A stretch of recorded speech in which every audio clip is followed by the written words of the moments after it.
তো আজকে হলো 3 নম্বর রোজা। তো মুখ হাত দিয়ে আমি সোজা চলে গেলাম সাইরি করার জন্য। তো সাইরি করতে এখন বসে পড়েছি। তো সাইরি করার পর আমি 4টে খেজুর নিয়ে বসে পড়লাম। তো খেজুর খেয়ে আজকে আমার সাইরি করলাম কমপ্লিট। তারপর চলে গেলাম মুখ হাত ধোয়ার জন্য বিরাজটাকে নিয়ে বাথরুমে। তো মুখ হাত দিয়ে আমি সোজা রেডি হয়ে গেলাম নামাজ পড়তে যাওয়ার জন্য। এখন আমি আর সোনু বেরিয়ে পড়েছি মসজিদে নামাজ পড়তে যাওয়ার জন্য। তো সোজা মসজিদে চলে এলাম আর এখন ঢুকে যাবো মসজিদের ভেতরে। তো মসজিদের ভেতরে এখন চলে এসেছি। তো নামাজ পড়ার পর তোমার সাথে দেখা হচ্ছে। তো নামাজ তো পড়া আমাদের কমপ্লিট হয়ে গেছে। তো এখন চলে যাবো ঘরে, আর ঘরে এখন এসে শুয়ে পড়বো। তো সকালবেলা দেখা হচ্ছে। তো সকালবেলায় ঘুম থেকে উঠে একটু চলে গেলাম ছাদে হাঁটাহাঁটি করার জন্য, আর হাঁটাহাঁটি করতে করতে রেডি হয়ে গেলাম ল্যাবে যাওয়ার জন্য।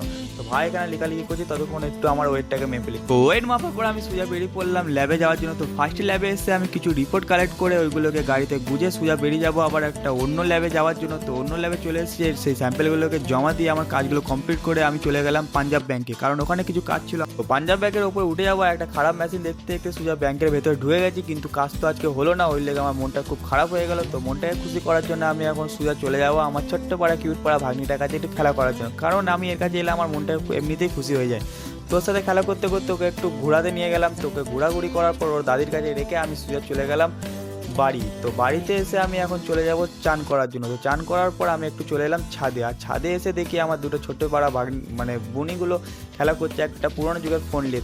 তো এরকম ফোন কে কে ছোটোবেলায় খেলা করেছে কমেন্ট সেকশন জানাবে। তো নামাজ তো এখন পড়তে চলে যাচ্ছি। তো নামাজ পড়ার পর তোমার সাথে দেখা হচ্ছে। তো আলহামদুলিল্লাহ জোরের নামাজটা কমপ্লিট করেছি, আর আসরের নামাজটা কমপ্লিট করে আমরা তিনজনে মিলে একটু বেরিয়ে পড়েছিলাম দুবরাজে ফল কেনার জন্য।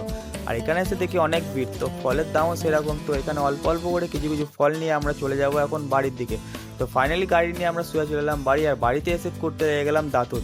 তো তারপর চলে গেলাম ইফতার করার জন্য। তো আলহামদুলিল্লাহ ভালো করে ইফতারটা হলো। তো আজকে ভিডিওটা এতটুকুনি ছিল। যদি ভিডিওটা ভালো লেগে থাকলে অবশ্যই একটা লাইক করে দিও।